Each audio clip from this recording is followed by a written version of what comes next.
बायकोमध्ये हे गुण असतील तर घरात वाद कधीच होणार नाहीत. 1. घरातील स्त्रीने किंवा बायकोने नेहमी सर्वांशी मनमिळावू असावे. 2. घरातील गोष्टी किंवा घरातील वादविवाद बाहेरच्या लोकांना सांगत बसू नये. 3. माहेरच्या लोकांसमोर चुकूनही आपल्या नवऱ्याचा अपमान करू नये किंवा वाईट बोलू नये. 4.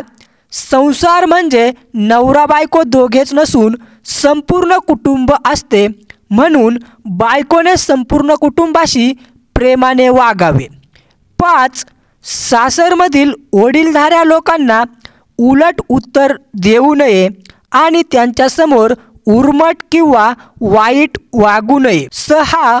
जर नवरा कमी पैसे कमवत असेल तर त्याला समजावून घेणे आणि सुखी संसारासाठी ॲडजस्टमेंट करणे खूप गरजेचं आहे. नवरा बायको दोघांनीही जे असेल त्यात समाधान मानून संसार सुखी करावा. 7. जर सासरमध्ये जर कोणी अपमान करत असेल किंवा वाईट बोलत असेल तर त्याचे उत्तर योग्य भाषेत व मर्यादेमध्ये राहून द्यावे. 8. सासरमध्ये जर कोणी सतत चूक काढत असतील तर थोडे दिवस किमान ती चूक सुधारण्याचा प्रयत्न करा आणि सर्वांचे मन जिंकण्याचा प्रयत्न करावा.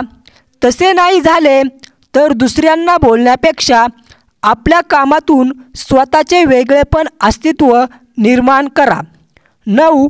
जर नवऱ्याबरोबर भांडण झाले तर लगेच माहेरी निघून जाणे चुकीचं आहे, कारण नवरा बायकोतील भांडण हे माहेरी सांगितल्यामुळे आपल्याच नवऱ्याची बदनामी होते व त्यांचा कमीपणा होतो.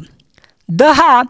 आपल्या घरातील सासू सासरे, दीर, जाऊ, नणंद इतर कोणतेही नातेसंबंधाची बाहेर जाऊन निंदा करू नये. 11. नवरा जर रागात असेल त्यावेळेस बायकोने शांत राहणे योग्य असते, कारण भांडण हे जास्त लांबत नाही. संसार म्हटलं तर स्त्रीने समजूतदारपणाने घेतलंच पाहिजे. 12. जर तुमच्या नवऱ्यावर एखादे मोठे संकट आले तर नवऱ्याच्या पाठीमागे खंबीरपणे तुम्ही बायको म्हणून उभे राहिले पाहिजे, त्याला आधार दिला पाहिजे, समजून घेतलं पाहिजे. 13. प्रत्येक स्त्रीला जबाबदाऱ्या सांभाळून छंद आणि स्वतःच्या कर्तृत्वाकडे लक्ष देता आले पाहिजे. 14. सासरमध्ये दुसऱ्यांना शहाणपण शिकवण्याचा प्रयत्न करू नये. 15.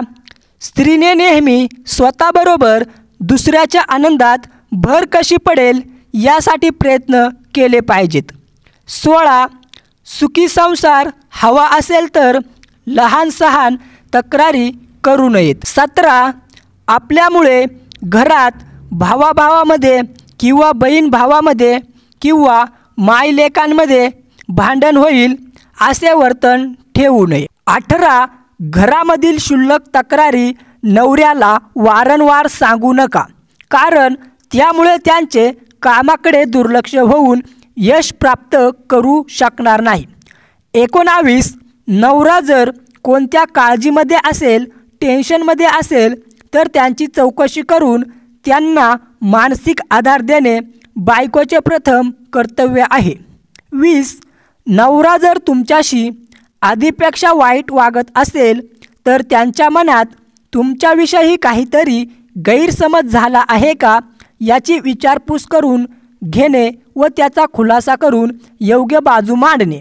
एक लक्षात घ्या, एका बायकोला नवऱ्याची साथ हवी असते आणि ती जर तिला मिळाली तर घरामध्ये सुख, शांती, समाधान सर्व काही येऊ शकते. जर सासरमध्ये तिच्याशी काही चुकीची वागणूक झाली तर ती कशी शांत बसेल. म्हणून बायकोत काही चांगले गुण हवेत अशी प्रत्येक नवऱ्याची अपेक्षा असते. तशीच प्रत्येक बायकोची ही अपेक्षा असते की आपल्या नवऱ्यात चांगले काही गुण हवेत. तुम्हाला व्हिडिओ आवडले असेल तर व्हिडिओला लाईक करून चॅनल सबस्क्राईब करायला विसरू नका. धन्यवाद.